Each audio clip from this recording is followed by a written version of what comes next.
As Edwin Starr once said, war, huh? What is it good for?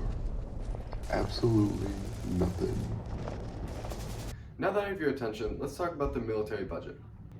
According to Thomas Riggs, the US government spent around $711 billion on its military in 2011 alone, which is more than the next 13 countries combined.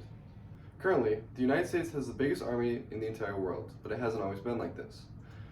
The US barely put any money into the military until the 1940s during the Second World War. Since then, we've been pouring billions of dollars every year to make us a military powerhouse. Although some say we need to have the biggest army in the world to protect freedom, the inflated military budget is a real problem because it chokes out funding for necessary public services.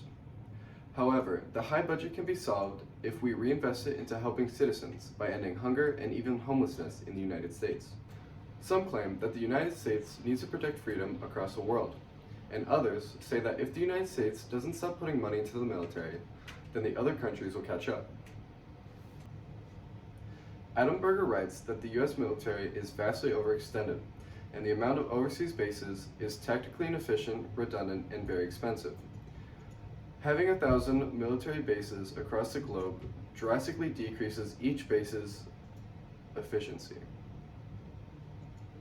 According to Otis Kramer and Barasa Cheryl, the US is spending over the next 15 countries combined. Cutting the budget down would barely affect the sheer amount that we've put in already.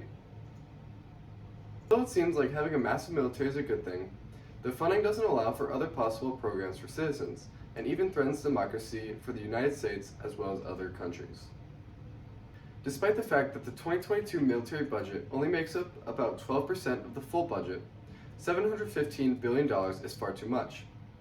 Social programs cost a fraction of that, and they could be used to help citizens better their lives.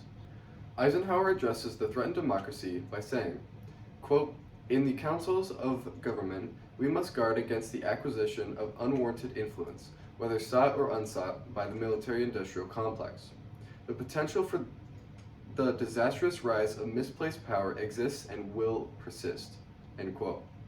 Meaning that a large military might be good for fighting a threat, but when it's peacetime, the military is a force that has potentially too much power and influence. So what are we able to do about this issue? My solution is that we redirect some of the military budget into social services. Ending hunger in the United States would cost about $25 billion, which is a tiny fraction of the military's $715. Another option would be to end homelessness in the United States, only costing about $20 billion. If we were to spend the approximate $50 billion on these services, it would only cost 7% of the military's budget, and would improve the lives of many citizens. Having a massive military isn't needed in this time of peace, so the money's being drained into unnecessary equipment and bases. In the end, the military budget is too high when compared to what we're able to do with the money that will actually help the citizens of the United States. Thank you.